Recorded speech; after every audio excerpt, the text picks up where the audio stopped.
Hi ಎಲ್ರಿಗೂ ನಮಸ್ಕಾರ. ಇವತ್ತು ಮನೇಲೇ ಟೇಸ್ಟಿಯಾಗಿ ಚಿಕನ್ ಲಾಲಿಪಾಪ್ನ ಯಾವ ರೀತಿ ಮಾಡೋದು ಅಂತ ಅಂದ್ಬಿಟ್ಟು ನೋಡೋಣ ಬನ್ನಿ. ಫಸ್ಟು ಇಲ್ಲಿ ಚಿಕನ್ ಲಾಲಿಪಾಪು ಒಂದು 1/2 kg ತೊಗೊಂಡಿದ್ದೀವಿ. ಇದಕ್ಕೆ ಏನೇನು ಇಂಗ್ರೀಡಿಯೆಂಟ್ ಬೇಕು ಅಂತ ಅಂದ್ಬಿಟ್ಟು ನಾನು ಮೆನ್ಷನ್ ಮಾಡಿದ್ದೀನಿ ಈ ವಿಡಿಯೋದಲ್ಲಿನೇ, ನೀವು ನೋಡ್ಕೊಬಹುದು.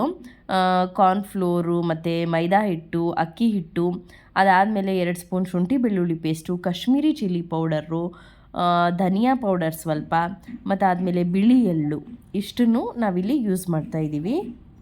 ಏನು ಇಂಗ್ರೀಡಿಯೆಂಟ್ಸ್ ಮೆನ್ಷನ್ ಮಾಡಿದ್ದೀನಿ ಮತ್ತು ಅದ್ರ ಕ್ವಾಂಟಿಟಿನೂ ಏನು ಹೇಳಿದ್ದೀನಿ, ಅದನ್ನು ಹಾಕ್ಕೊಂಡು ಒಂದು ಫುಲ್ ಎಗ್ನ ಹಾಕ್ಕೊತಾ ಇದ್ದೀವಿ. ಇದ್ರ ಜೊತೆ ನಿಂಬೆಹಣ್ಣು ಅರ್ಧ ಹೋಳು ಬೇಕಿದ್ರೆ ಹಾಕ್ಕೊಳ್ಳಿ, ಇಲ್ಲ ನಿಮ್ಮ ರುಚಿಗೆ ತಕ್ಕಷ್ಟು 1 ಹೋಳು ಬೇಕಿದ್ರೂ ಹಾಕೊಬಹುದು. ನಾವು ಸ್ವಲ್ಪ ಹುಳಿ ಇರಲಿ ಅಂತ ಅಂದ್ಬಿಟ್ಟು ಒಂದು ಅರ್ಧ ಹೋಳು ನಿಂಬೆಹಣ್ಣನ್ನ ಯೂಸ್ ಮಾಡ್ತಾಯಿದ್ದೀನಿ.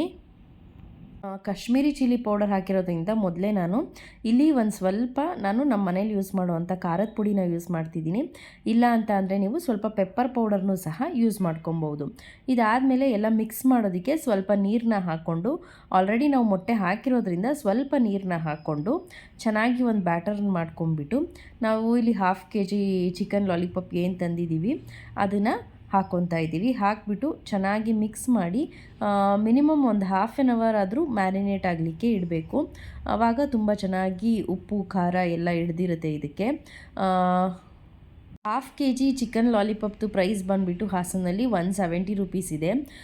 ಸೊ ನೀವು ರೆಸ್ಟೋರೆಂಟಲ್ಲೆಲ್ಲ 170 rupeesಗೆ 1 ಪ್ಲೇಟ್ ಕೊಡ್ತಾರೆ, 7 to 8 ಪೀಸಸ್ ಇರುತ್ತೆ. ಬಟ್ ಇಲ್ಲಿ ನಿಮ್ಗೆ ಆಲ್ಮೋಸ್ಟ್ ಒಂದು 14 to 15 ಪೀಸಸ್ ಬರುತ್ತೆ ನಿಮಗೆ ಚಿಕನ್ ಲಾಲಿಪಾಪು. ಮತ್ತು ನಾವು ಯಾವುದೇ ಕಲರ್ ಕೂಡ ಹಾಕದೇ ಇರೋದ್ರಿಂದ ಬರೀ ಕಾಶ್ಮೀರಿ ಚಿಲ್ಲಿ ಪೌಡರ್ ಅಂದರೆ ಬ್ಯಾಡಗಿ ಮೆಣಸಿನ್ಕಾಯ್ದು ಪುಡಿ ಏನು ಯೂಸ್ ಮಾಡ್ತಿದ್ದೀವಿ ಅದು ಯೂಸ್ ಮಾಡೋದ್ರಿಂದ ಕಲರ್ ಹಾಕದೆ ನ್ಯಾಚುರಲ್ಲಾಗಿ ಮನೇಲೇ ಮಾಡ್ಕೊಬೋದು.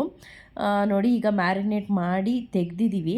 ಇದನ್ನು ಸ್ವಲ್ಪ ಎಣ್ಣೆನ ಕಾಯಕ್ಕಿಟ್ಬಿಟ್ಟು ಚೆನ್ನಾಗಿ, ಅಂದರೆ ತುಂಬ ಹೈ ಫ್ಲೇಮಲ್ಲಿ ಬೇಂದರೆ ಏನಾಗುತ್ತೆ ಲಾಲಿಪಾಪ್ ಅಂತ ಅಂದರೆ ಮೇಲೆ ಮಾತ್ರ ಅದು ಒಂದು ಕಲರ್ ಚೇಂಜ್ ಆಗಿರುತ್ತೆ, ಒಳಗೆ ಬೆಂದೇ ಇರೋದಿಲ್ಲ ಚಿಕನ್ನು.